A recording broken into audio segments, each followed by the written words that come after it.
Hello everyone, and welcome to my channel. I'm your host Tony Coleman, and today I want to show you how to set up Prime95. Prime95 is used for two purposes. One, you can use it to stress test your CPU to find out if there's flaws in it, or if your overclocking abilities have been too aggressive and your system can't run stable when it gets pushed to the edge. Or you can use it to assist scientists in mathematical research looking for primes. To get the software, you just go to mercine.org/download. Scroll down. I recommend that you set up an account with them. That's needed if you're going to actually be contributing towards their science, to download work units, return them back, and help them find different primes. If all you're going to do is stress test, it's not needed. But when you scroll down, you choose the executable for the appropriate operating system. In this case, I'm using Windows 64, so I'll download that. It only takes a couple seconds to download because it's only about 6.7 megabyte. As you can see, some of the different versions are smaller or bigger depending on what you need to choose. And then we open the zip file, copy the files, and then I recommend creating a folder somewhere that you'll remember where and dumping them in there.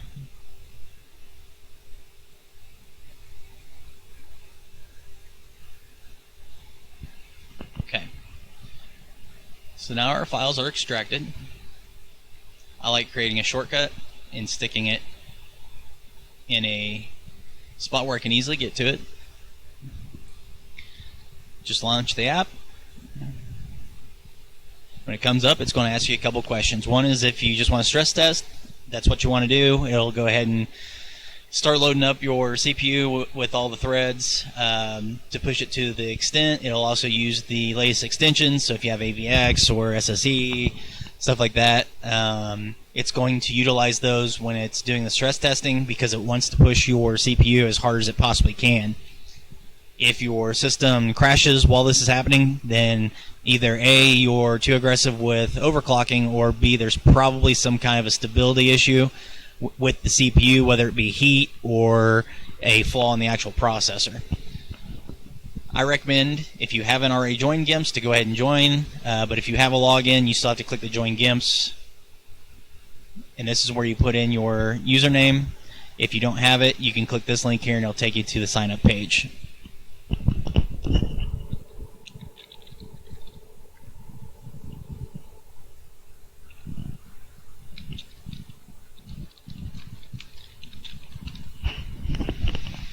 So I put in my user ID. I just named this PC YouTube as generic because it's not going to constantly run, as this is a VM and I don't plan on running it in this VM long term.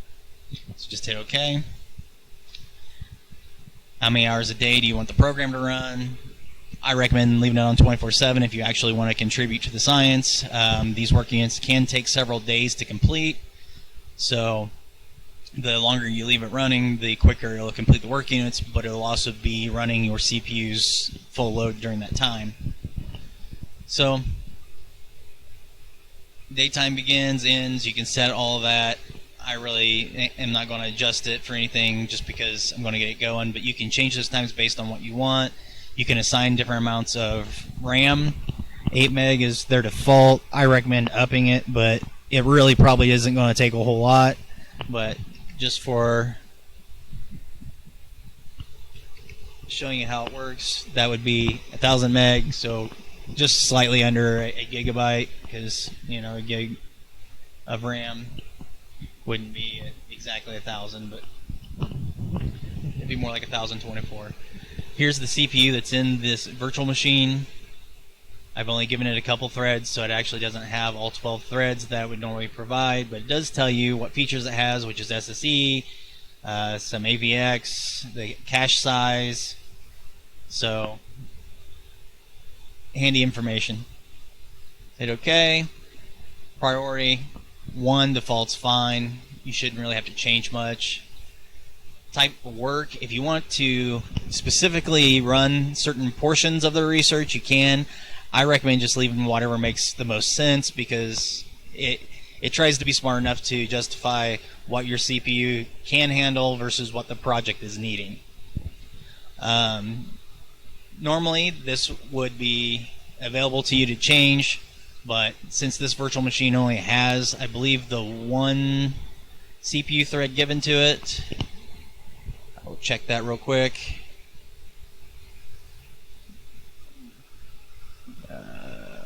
System.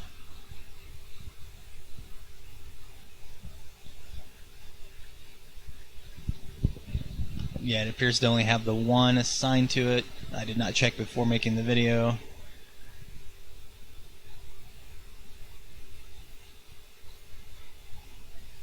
Yes, just the one CPU thread. So if I had given it 2, I'd be able to change this number from 1 to 2 or what have you. It all depends on how many threads you have on your system. But being only one thread on it, there's no reason to change it because it needs the one thread it's given.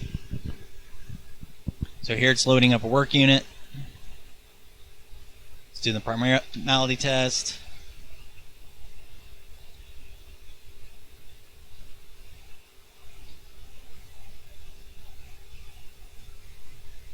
You can see it's buffering up on the CPU, and it's now pushing it as far as the virtual machine will give.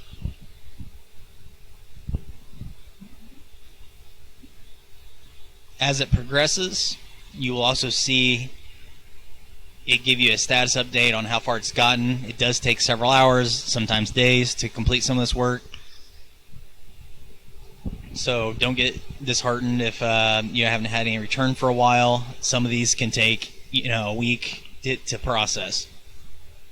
You can actually go back if you have an account set up, and you can see some of the different progress that you have.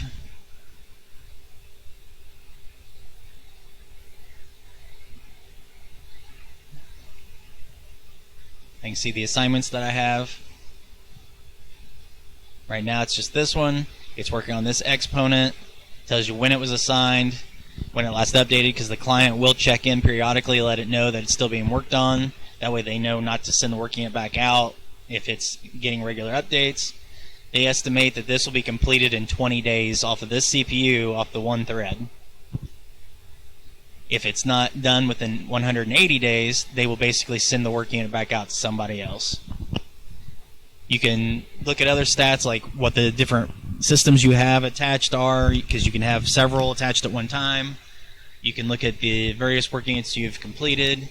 I'm not going to do all that. You can play around with their website, but that's how simple it is. And as you can see, it's using what the system gives it.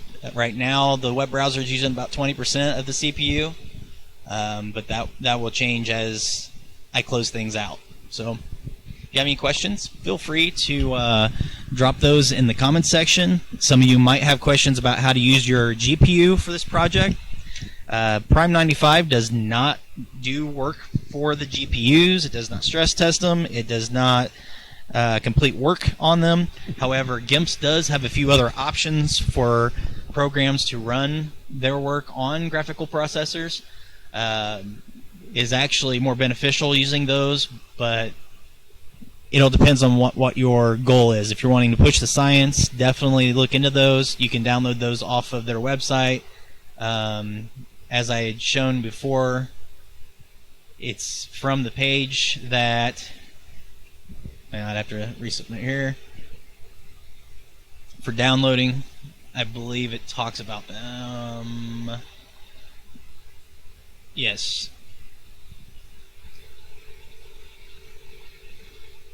The Mercine GPU Computing Forum, that's where you can get more details on the apps to download for those.